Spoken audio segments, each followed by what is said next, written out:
And that is one of the most obvious blind spots when it comes to people taking care of their mental health. Are you ready? I'm Vin. I'm Sori. And this is Killswitch in Broken. Killswitch Engage. I am broken too. This is for Justin. What's up, for the Justin? big homie Justin. Yep, he said it resonates with him and that he's been dealing with depression for 30 years now. Damn, homie. Yeah, he said he thought it would be a good time to listen to it and talk about mental health issues, especially because the pandemic is what it is. So. I got a message from a buddy in Twitter, and he said, I'm not doing so good. I said, what happened? He said, you know, being inside and everything with the pandemic is really screwing with his head, man. There's a lot of people in a lot of... Yep. It's rough. You know, there's no easy answers with the whole pandemic situation. No. So, shout out to him and everybody else who's struggling. For timely, topical, political commentary, you can hit us up at Middle America with Vin and Sori. And if you, dear listener, would like your song reviewed like the big homie Justin, as you can see here, it's brought to you by Justin. What he did was $125 gets you straight to the head of the line. On Patreon or PayPal, whatever option you want. Link is in the description of this video. Yep, the PayPal is vinandsorimerch@gmail.com. And there's also another option on Patreon. You get on for $1, you join an alliance. We've been doing a lot of alliance picks recently. That's where those came from. So there you go. Also, the big homie DL Beluga has opened up a store on Amazon.com. He's got shoes currently, but he's going to have some charging products from Apple devices, and then he's going to have clothes and all the other jazz there. So there's that too. I mean, we're everything you could ever want. We have it for you. Having said that, I am broken to Killswitch Engage. Let's go. Here we go. Oh, is this the official video? Looks like it. Nice.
Yeah, that's good.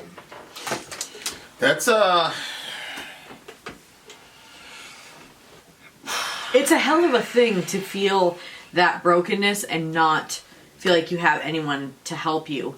In the video, it was communicating that because of all of these issues, he lost his pregnant wife, right? So his wife and his baby were both gone. Yeah. Yeah. Yeah, man. It's hard. It's hard, like, you know, we did the Fireside a couple days ago. And, you know, people, it was cool. You know, it'd be cool to reconnect with people and stuff like that. I had a fun time. Sori had a fun time, yeah. And, you know, it's hard, like, you know, we see, you know, you're Ben Webbs. Mm-hmm. But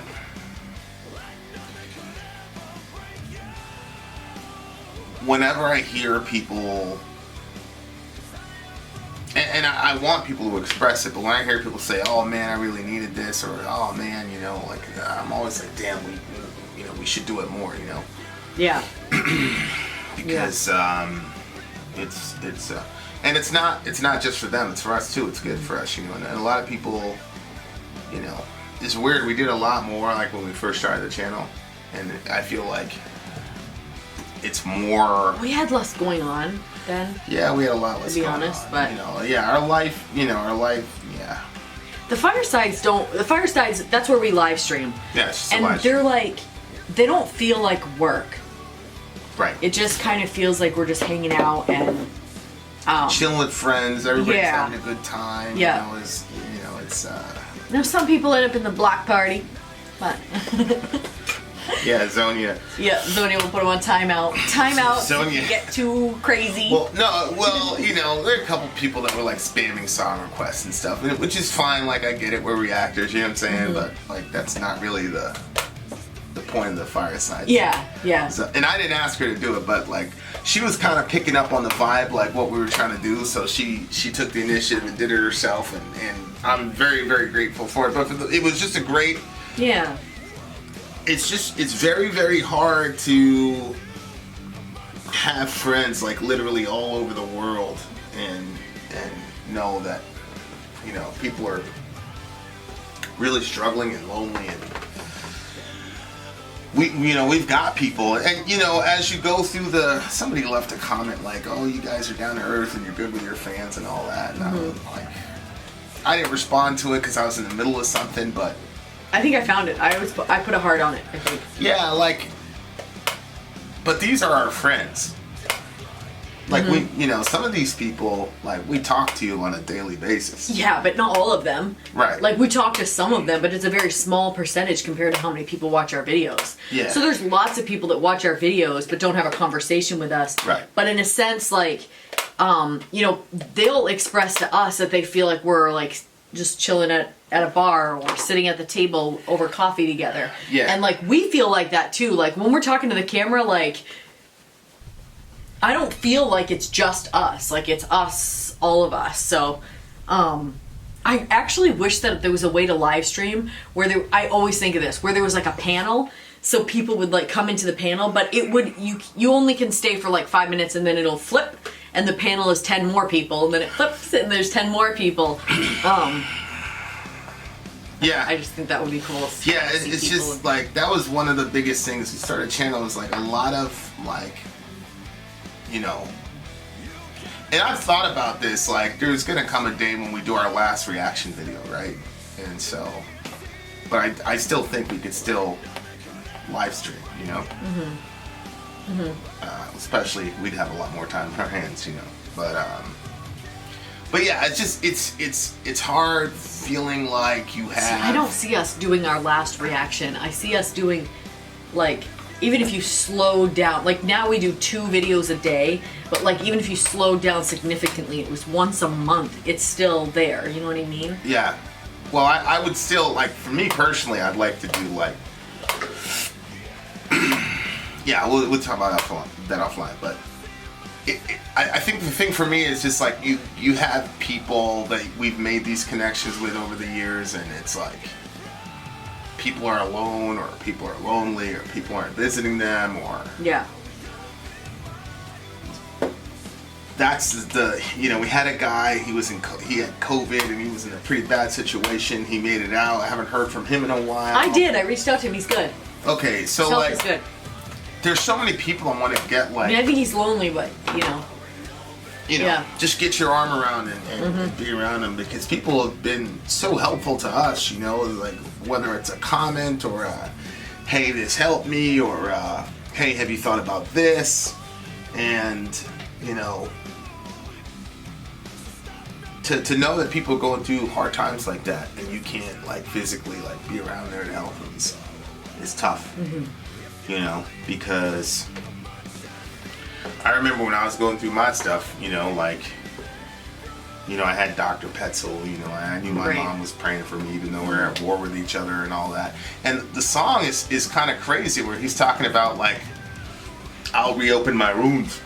If you needed proof, I'll reopen my wounds, which I think is pretty crazy, because I think it's something that these artists go through. Like, they put their stuff out there, and it's like you're almost kind of doing that every, like Cold. I was into Cold for a while, and they had the name of their record was 13 Ways to Bleed on Stage. You know, they had 13 songs, so 13 Ways to Bleed on Stage.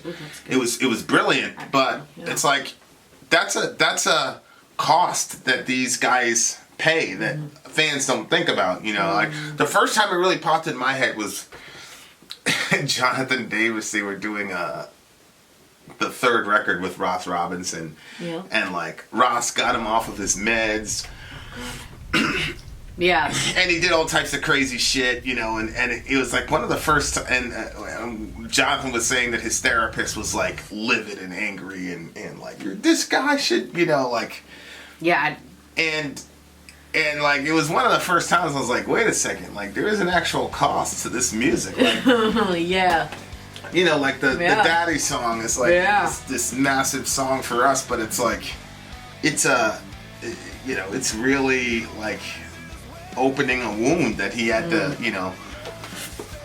So it's a crazy line, like, if you needed proof, I'd reopen my wounds in all the right places for you. You could see the truth that you're broken too. You know, it's like people sharing their collective, like, hey, you know, and it's like, that's a beautiful thing, man. It's a beautiful, bloody, you know, sort of thing that these guys do. Like, of course, like, you know, they're making music, they can feed their families with it, whatever, but at the same time, it's like, especially a band like Killswitch, they could just mail it in. They've got a style, they could just mail it in and not really get real about it at this point in their career, but like they're still doing it, and I just think that's admirable. Yeah, if you take people seriously and you take your fans seriously, and like you remember what it's like to be in that situation, or maybe they still are, like I don't know them personally, you know, but you felt that brokenness, and so you want, just like in the music video when the guy, you know, they help him and he puts a piece of paper in his shirt for him to find later, you know what I mean? Like, I guess maybe if you're out, I don't know, I've actually never been in a situation like that, but maybe if you're out drinking and you kind of black out and you don't know what happened, maybe you check your pockets to see if, like, what did my night consist of? Yeah, well, they had to knock him out. He was getting all reckless. You know what I'm saying? So they had to rock his. I was in a situation like that a couple of weeks ago, and obviously the guy was not a very sympathetic figure because he was in the middle of, you know, assaulting somebody. You know, but at the same time, like he had a rough go of it. You know. And obviously, you know, I'm being intentionally vague, but, you know, everybody kind of knows my code around certain things, and so, you know, there's never going to be an excuse of putting your hands on a woman no matter what she did. But there was a moment where, you know, when in the middle of a whole confrontation where I just saw the guy's humanity, and it's usually not something, especially anybody that, you know, my friends on the channel, like, I'm not very big on that if you're assaulting a female, but at the same time, like, there was a little split second where he turned and looked at me, where it's like one of those like slow motion moments. Oh, and really? He was obviously inebriated, and you know, I felt for the guy, but it was just such a strange situation because I was in my shorts. I had just gotten out of the shower. You were in the shower. And I had no shoes. Dorian had broken out into the situation by himself. I didn't know what was going on, so I ran out. I had no shoes. I was in my shorts, basically. It was the Halloween. It was Halloween. So it's like, you know, it's a lot of, you know. But, like, anyway, my point is, like, that split second I saw the dude's humanity. You know what I'm saying? Yeah. And, you know, sometimes you... Especially, you know, that guy was drunk, and sometimes, like, it's so easy to, like, dehumanize a person that is committing some horrible act in the midst of the act, and you're seeing a person at the lowest point of their life, and, you know, again, nothing justifies any of that shit, but you see somebody at the lowest point, in one of the lowest points in their life, because I'm sure his daughter was there. You see what I'm saying? So even if he was like, he didn't, you know, have any regrets about doing it to this person that he did it to. Yeah. Like, your daughter's watching you do that. Yeah. Like, that's not something you can. Yeah, that's not a high moment. You yeah, will and there was ever be able to. That's always going to be there, that back. and it's that back. always going to be under the surface, and you're never ever going to be able to take that back. Yeah. And. Yeah. You know, they're old enough where it's not going to be just some vague memory. They're going to remember that completely. Nope. But it's like, yeah, I know what you mean about somebody's humanity. Like, obviously what was going on there, like, literally still makes me feel sick. Yeah, it was a sick situation. Yeah, it was. But there was, like, another time where, this was, I don't even know if you and I weren't even together. I think I was nannying for you at the time. So it was quite a few years ago. And I had just come out of a situation that was particularly not good. Yeah. And, like, objectification or assault of women in a sexual sense was really, it was like doing it wasn't a big deal with the people that were kind of in the surrounding vicinity of me. And so I was over next to his place, and this young girl came up, like, she was probably like, I don't know, between 8 and 12, and she had like this little mini skirt on, and like her outfit was like, I was like, yikes when I saw it. And she had like done her hair, you could tell she was trying to look really grown up, and she had like a heavy amount of makeup on and stuff, and she came strutting over, and I was like, oh, I like immediately felt sick, and I just assumed that he was gonna have the same reaction as like a lot of the people that I'm around, which is not to make a big deal of something like that, like instead, like maybe even lust after this child or something. So she came up, and he was like, what are you doing dressed like that? And I was like, what? I couldn't believe he said something. And he was like, he said, you go right back home and put some proper clothes on, because he knew, like, you know, the area that she was in, and it wasn't a safe situation to be out without her parents. We're in the child molesting capital of the world. Yeah. So, you know what I mean? Like, that was the same dude, right? It's the same guy. Yeah. So it's just wild to see, like, you know, one moment you're like this, and another moment, but then it's like you said. But that's the thing, like when people are in the throes of depression or mania, or they have they're having a rough go at it circumstantially, and they end up doing things that, you know, if they had their feet under them, they wouldn't do it. People take that one snapshot in that person's life, and then it becomes definitional of who they are. Yeah. And it was funny, I'm talking to Becky, me and Becky are having this running conversation, and it's usually around 12 o'clock at night, and she sent me this thing of all the good things that Trump did during his presidency, and I said, none of that's going to be remembered because of the bullshit that happened last week. And like, I'm pretty sure I'm right, whether it's fair or not, that's just how people are. You know, and it, you know, me and Zoni were talking about this, like this dehumanizing people that, you know, and you know, from our perspective, it's looking at their sinful nature without looking at where they image God. Yeah. Yeah. And like, I think that that's a big part of why people get so isolated, is like they're,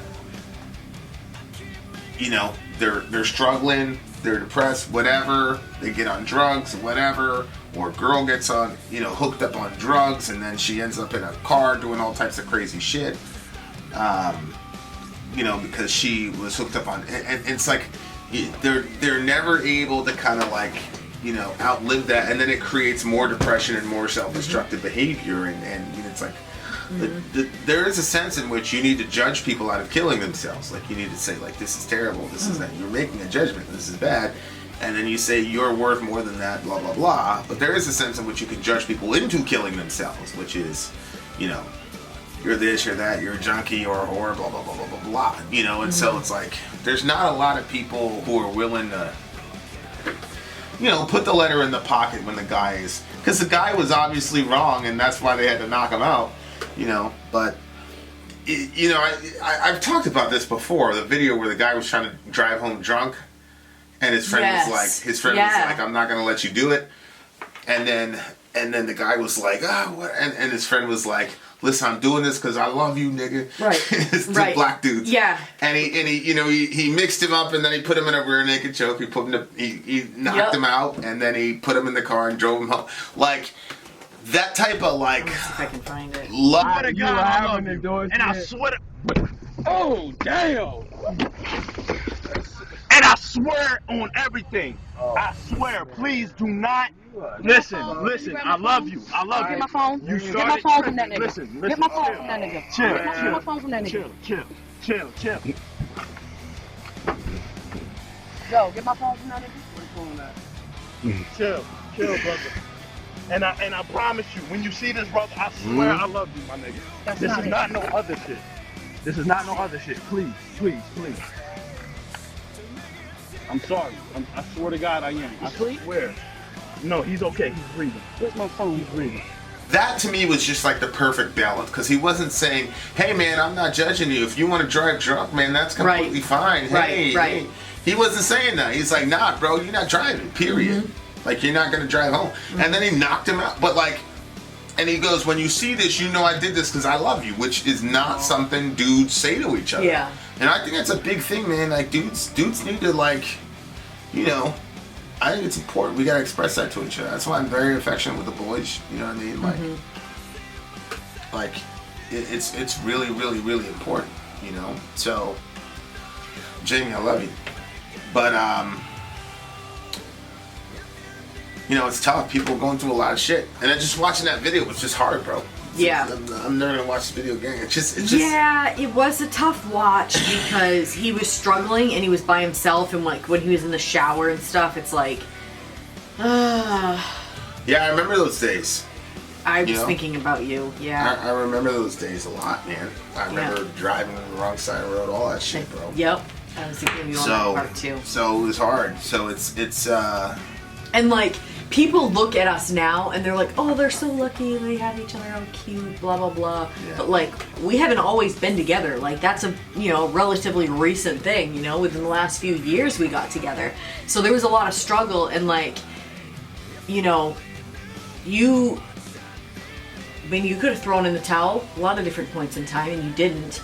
And you know, grace, yeah. Yeah, here you are. See, seem to be having the best time of your life. So yeah, I mean, you don't know what's coming. Like you said, like today might be hard, but tomorrow might not be, or maybe it's not for a while longer. But you know, just keep looking for tomorrow, because, you know, most likely it's not always just gonna stay the same horrible environment. Like, sometimes you gotta make some changes and some choices. I think, like, I'm not trying to get. Oh my gosh, my eyes itching. I promise you, I'm not trying to get political, but I think that's one of the really terrible byproducts of. I'm not gonna pin it on one person. I'll just say it this way: just one of the terrible byproducts of the last 4 years is this almost elevation of cruelty. Like, let's see how cruel we can be to people and then celebrate the fact that we're not politically correct. Oh. And it was just like, the last 4 years was like, the more cruel we could be to people online, the cooler we were, and we could laugh about people's tears, and we can drink their tears and all this other shit. And it's like, Yeah. on the one hand, it's like, ha ha ha, it's like, man, there's real fucking people Yeah. on the other side of that. Yeah. You know, that are, Yeah. that, you know, get pushed to their limits. You know, I shot a video in another forum, and I'm like, you know, now they're piling on this dude, and all of his followers are now like becoming social pariahs. Like, don't jump in there and start mocking these people. Mm-hmm. And people were like, ha, they weren't showing us that type of, you know, and I'm like, yeah, I get it, but you know, now that you know what it's been feeling like for the past 4 years, don't do it to these people. Mm-hmm. One, because they'll kill you. These people, you know, there's certain people that follow certain folks, and like, they've demonstrated they're willing to kill over this shit. But the other thing is just be a bigger person. You know, like, I think we really, really, really have to take stock. All of us do. You know, it's. I think after we had Reza, you know, I really sat down and I'm like, okay, like, there's certain forms like I'm completely out of.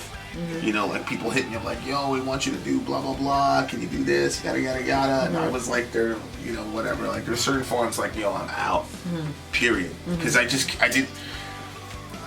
didn't have the right heart about it. But, like, I want to spend time and talk about, like, the relationship between social media and mental health, because, like, you have to really, really sit back and think, like, how is this affecting my mental health? And like I can tell you, like, last year with the George Floyd situation, to watch the callousness of people. Oh, and to know that could have been my brother, or it could have been whatever, and people wouldn't give a fuck. They would bring up, you know, it's again bringing up like the worst, you know, moments of your life to justify you getting, you know, like that whole situation, man. I was just like, I got to a point when I remember, like, consciously saying, I'm sick of being the bigger person in this situation.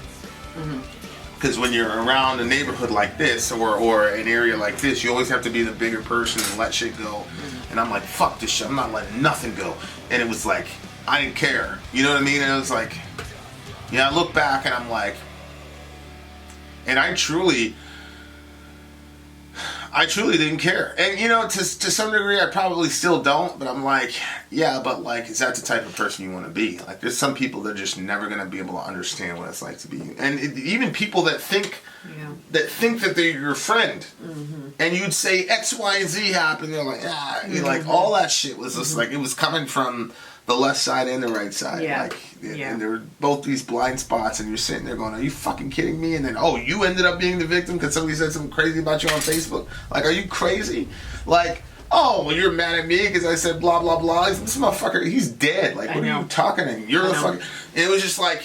Some of the pictures that I saw of, like, reenactments of that, like, as a joke, I would, like, your mind can't believe what you're seeing. It's like, oh my gosh, this is so, like, this literally was the situation that just happened. And they're mocking it doing this. And, like, part of my mind would be like, well, maybe they're just trying to make, like, a joke. And I'm like, what? That's even worse.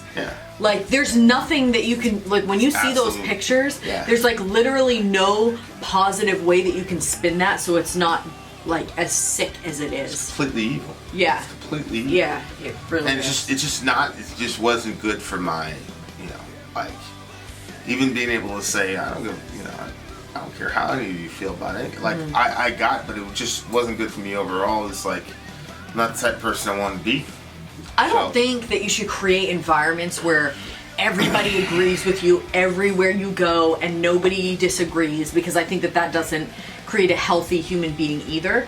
I also don't think that you should surround yourself with conflict all the time, and everything, you know, every time that you talk, it's almost like an odd, strange form of gaslighting when, you know, like, if I was to say,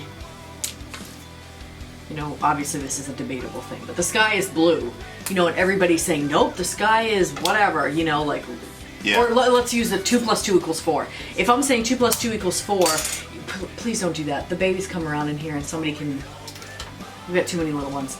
2 + 2 = 4, and then everybody's arguing and debating and saying, well, no, it can be 5. Like, sometimes when you look at it, it's like this. And, like, even though you know the truth, definitively what's true about that situation, like, constantly hearing people arguing something else, especially when it's such a egregious thing that happened, I think that it cannot be good on, like, the mental well-being of a person. Like, I think that there are topics that you should have people surrounding you that love you and like can see the actual truth in a situation.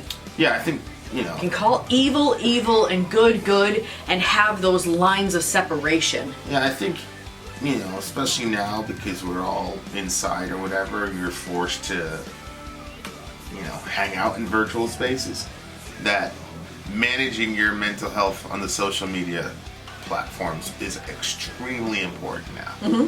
Extremely.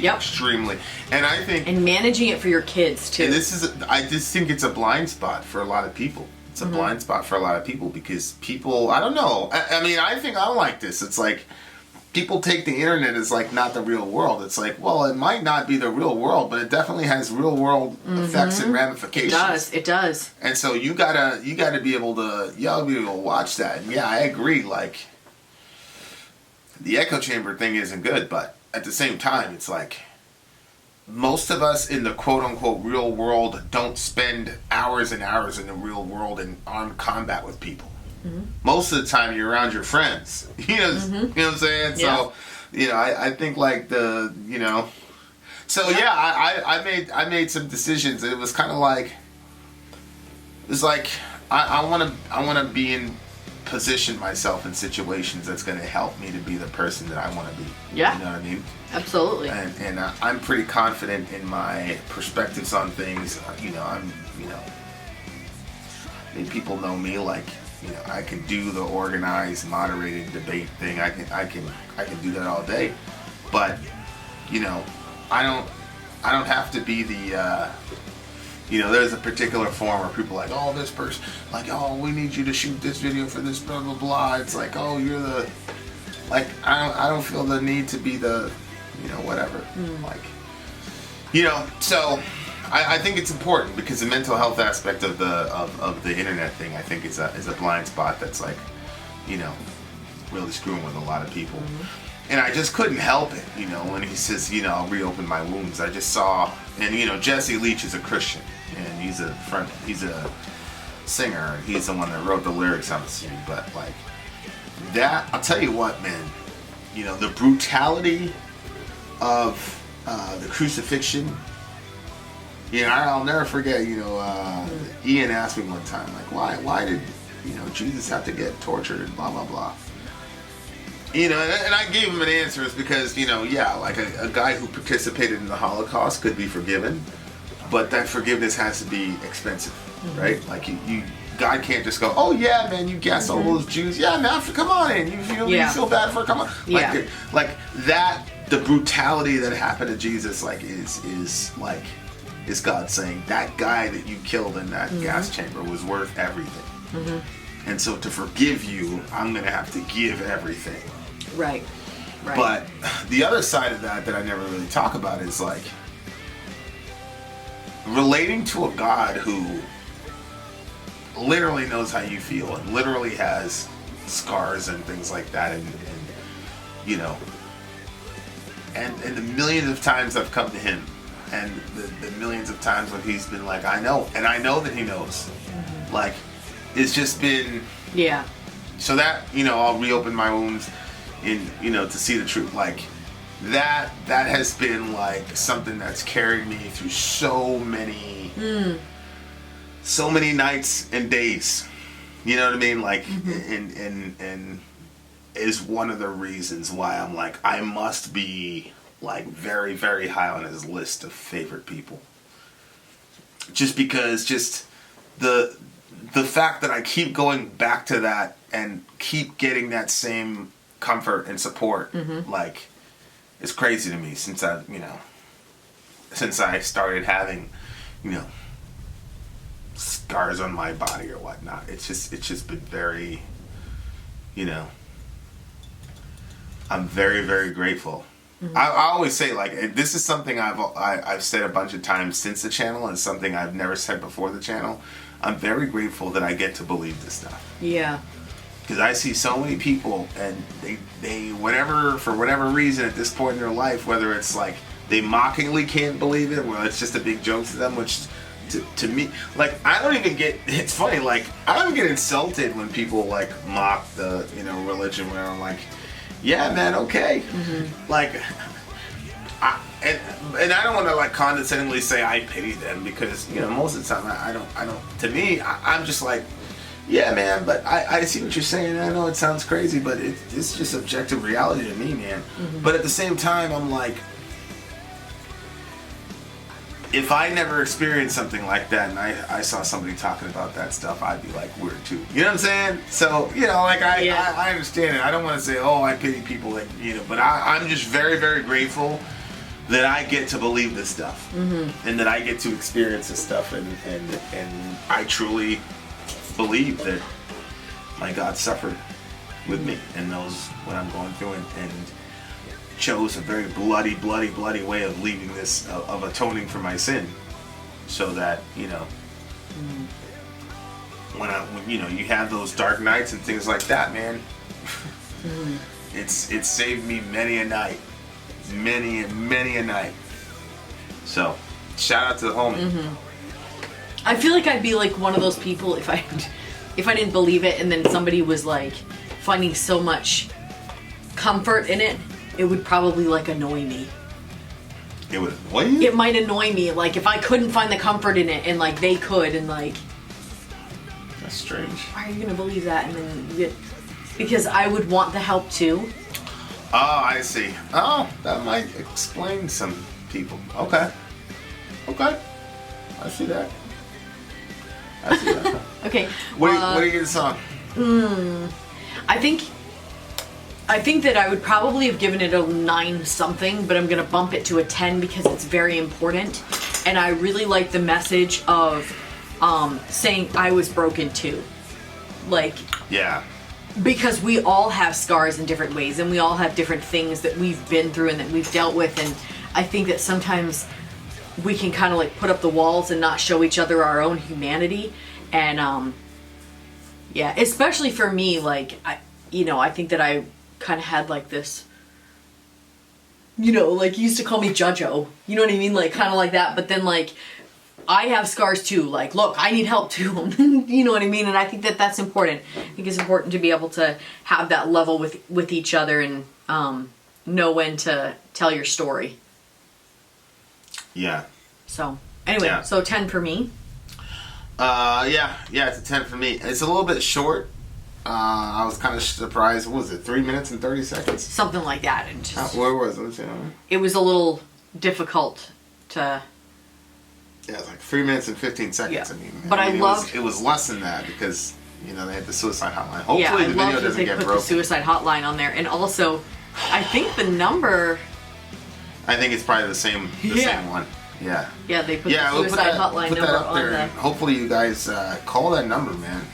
Yeah. And, inshallah, we'll be doing more regular firesides for you guys, and for us too. So there you are, dear listener. Mental health all around. 10 for me too. Pin out. Sori out. Gone. Hey villagers, this is Archero, and I'm inviting you to the Village March Madness Tournament. We're doing this as a fundraiser and to get together as a community and have a little bit of fun. If you're not familiar with March Madness, it is a 64-team college basketball tournament. The teams all play in single elimination round tournament style. Final winner is going to be the national champion. There's going to be a page set up on the ESPN website where you can make your guesses who's going to win each game. And we'll have a private group set up just for our village to compete against each other and see who predicted the winners best. To participate, it only costs $1, and all of that is going to go to help other villagers who are in need right now. This is all going to be happening in mid-March. More details are coming very soon about the dates, prizes, and how to join. I'll see you guys there. Keep it metal.